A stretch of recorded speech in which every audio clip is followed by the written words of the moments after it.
Princess and the Pea.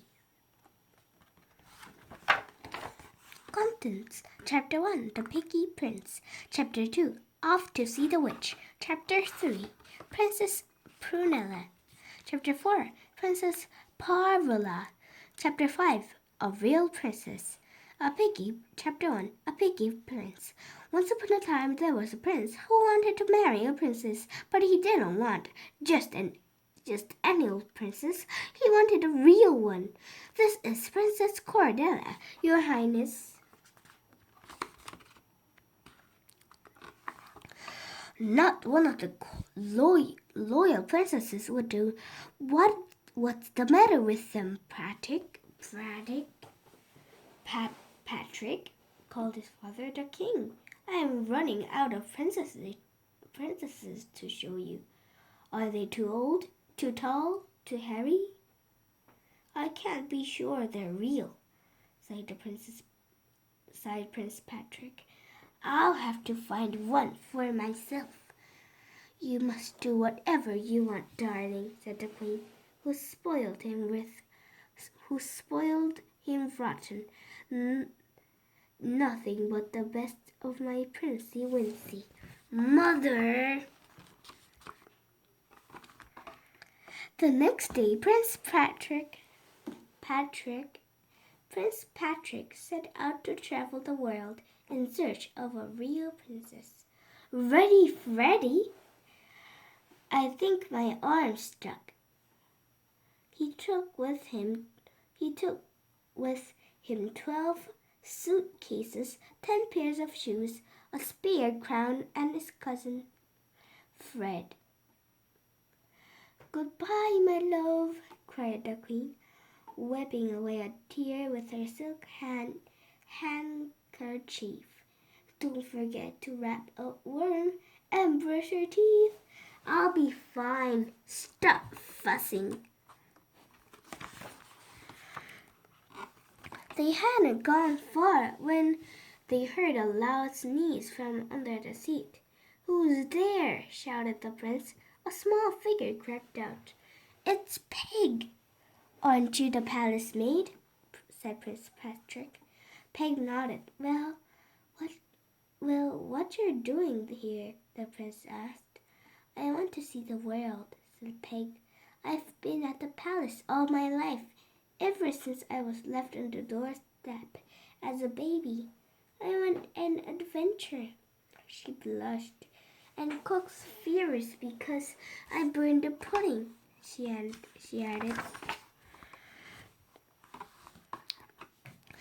Well, you can't come with us, said Fred. This is a boys-only adventure. You'll get scared and want to go home. No, I won't. I'm as brave as you. We're not turning back now, said Prince Patrick. She'll have to join us. Peg grinned at Fred. Okay, Prince Patrick went on.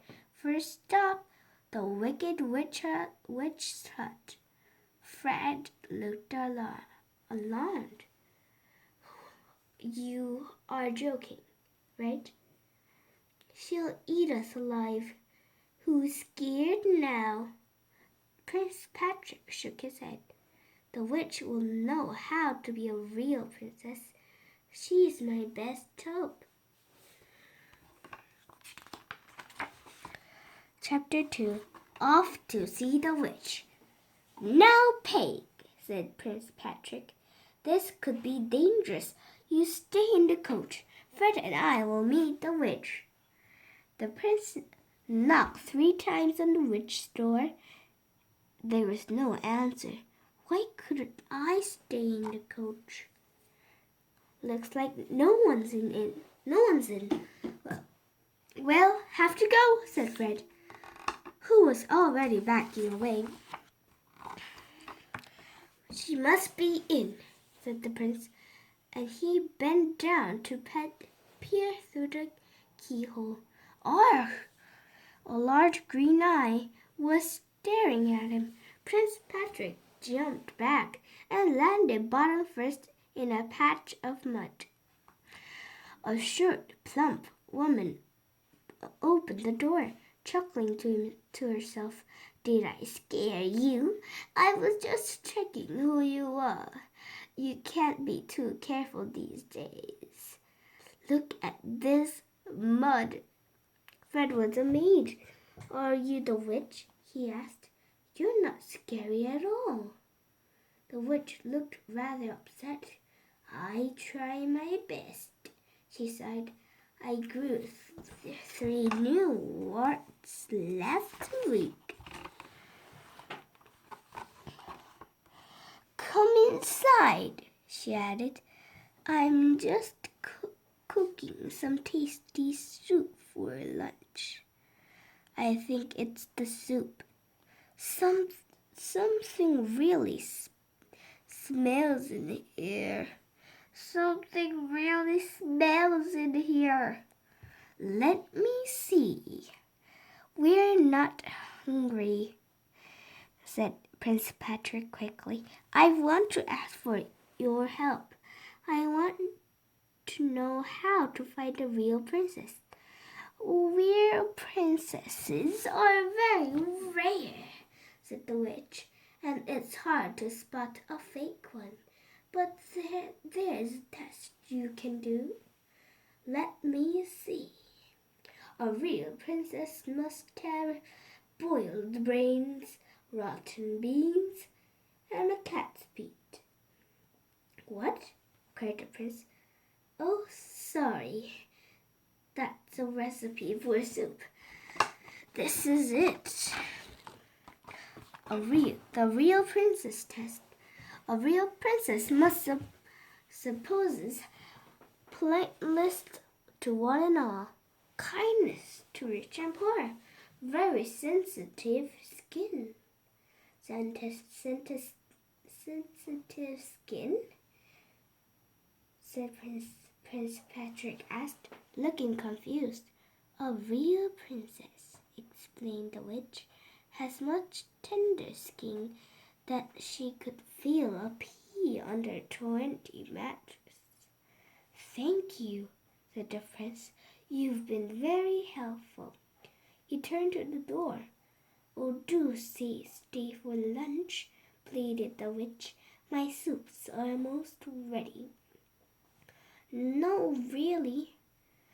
I insist, and bring in that poor girl from outside. Ugh, I can't eat that.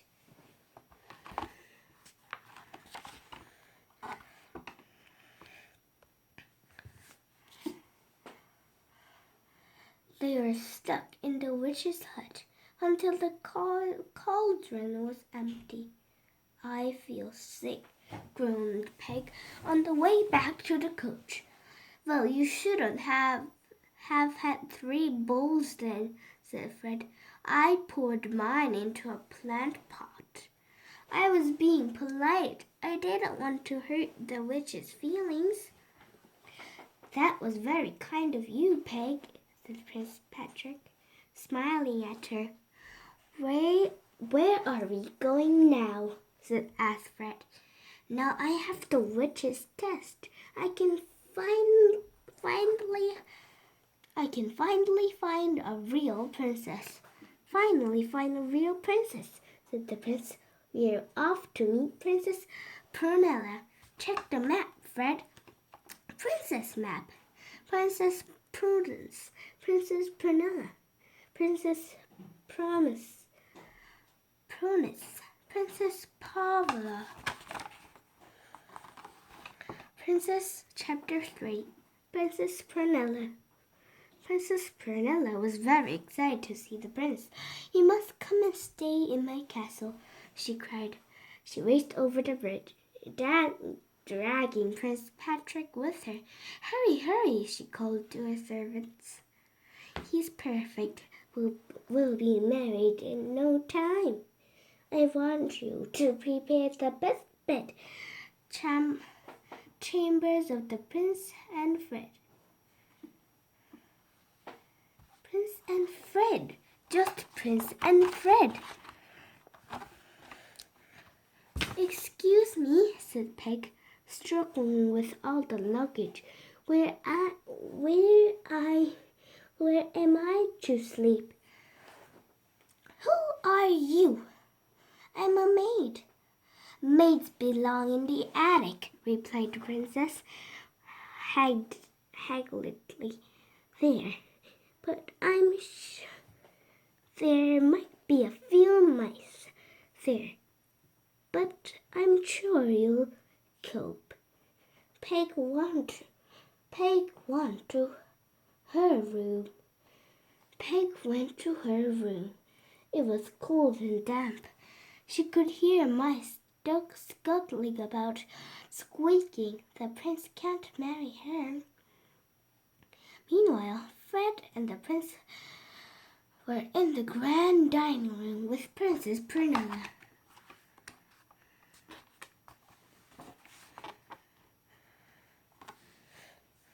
You're being very kind, said Prince Pratic. But what about Peg? Is she eating in the kitchen? The princess looked shocked. Your beastly little maid. You can't expect me to bother with her. She can eat the pig slop if she's hungry. I'm afraid we must leave, said Prince Pratic. You're not a real princess after all. Oh, yes I am, cried Princess Prunella. Oh, no, you're not, shouted Fred. You failed the first real princess test. Rats. Real princesses are polite to everyone, explained Prince Patrick. And you've just been rude to Peg.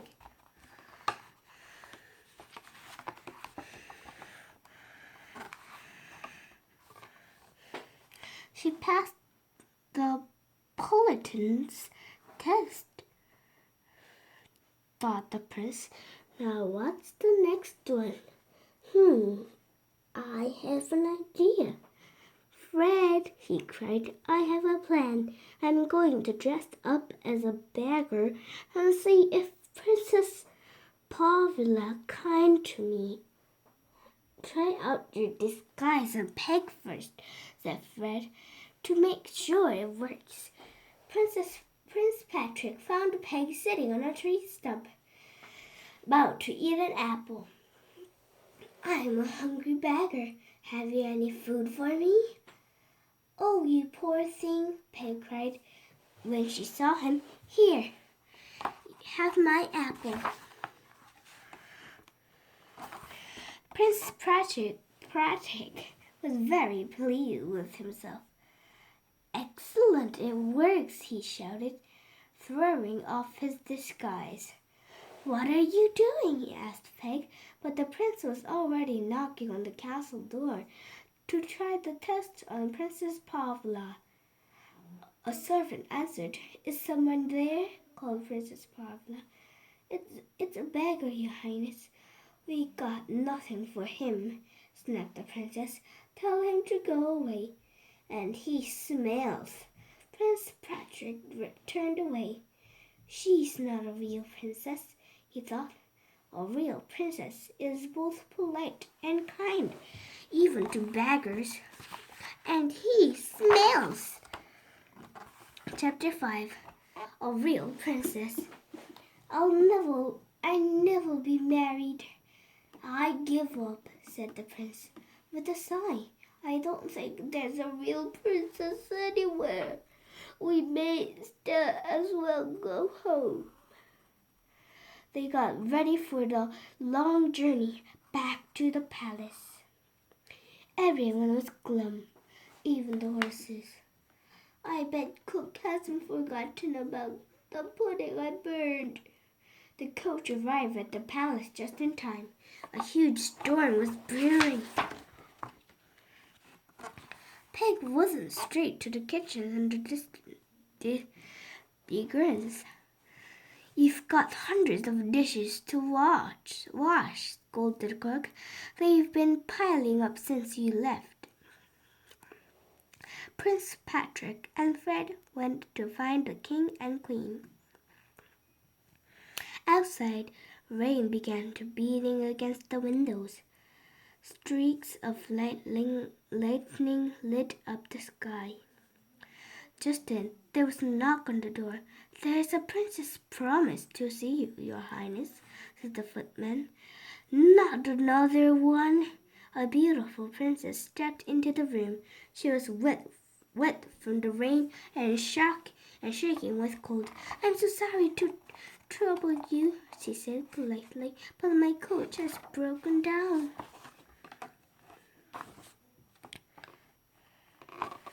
"No trouble at all," said Prince Patrick quickly. "Why don't you stay the night at our castle? We'll fix your coach in the morning." "Thank you. I must give you something in return." "She acts like a real princess," thought the prince, "but I mustn't be sure." He asked the servants to prepare Princess Primo's bedroom. "I want 20 mattresses on the bed," ordered Prince Patrick, "and a pea at the very bottom." "Here's your bed, your highness." "It's rather high." Peg didn't get to bed that night. She had to finish washing the dishes. The next morning, Princess Primrose came down for breakfast, looking refreshed. "How did you sleep?" asked Prince Patrick. "I slept like a baby." "Another fake one." "She's not good enough for my Patrick." "I love all those mattresses," the princess said. It was the most comfortable bed." Prince Patrick sighed. A real princess would have felt that pea, he thought. He waved goodbye to Princess Promise as soon as breakfast was over. "Another fake one. She's not good enough for my Patrick." It was Peg's job to clean the princess' bedroom. Slowly, she climbed up the ladder, yawning with each step. "I'll just lie down for a moment," Peg thought, "before I start cleaning up." In no time at all, she was fast asleep. And an hour later, Peg woke with a start. "Ow!" she said. "There's something really lumpy in this bed. I'm getting down. Ooh, it's a long way." As she leaned over, she knocked the ladder. It clattered to the ground. "Drat!" Peg cried. "I'm stuck." "Help!" she shouted as loudly as she could. "I'm stuck. Please help." Everyone rushed into the bedroom. "What are you doing up there?" Prince Patrick called. "I was supposed to be cleaning," said Peg, "but I was so tired I fell asleep. And there's something horribly hard in this bed," she added. "I'm covered in bruises. This can only mean one thing." "I can't believe it," cried the prince. You were polite to the witch, kind to a beggar, and now you felt a pea under 20 mattresses. You must be a real princess." He raced up the ladder. "Peg, will you marry me?" Peg gasped. "You want to marry me, a palace maid?" "Yes, please." "A maid? But a princess at heart. But a princess at heart." "Three cheers for Princess Peg!" shouted Fred, and everyone cheered. So Prince Patrick finally married his real princess. He put the tea in a glass case in the palace museum for everyone to see. The royal pea. It may still be there today. For the Princess and the Pea.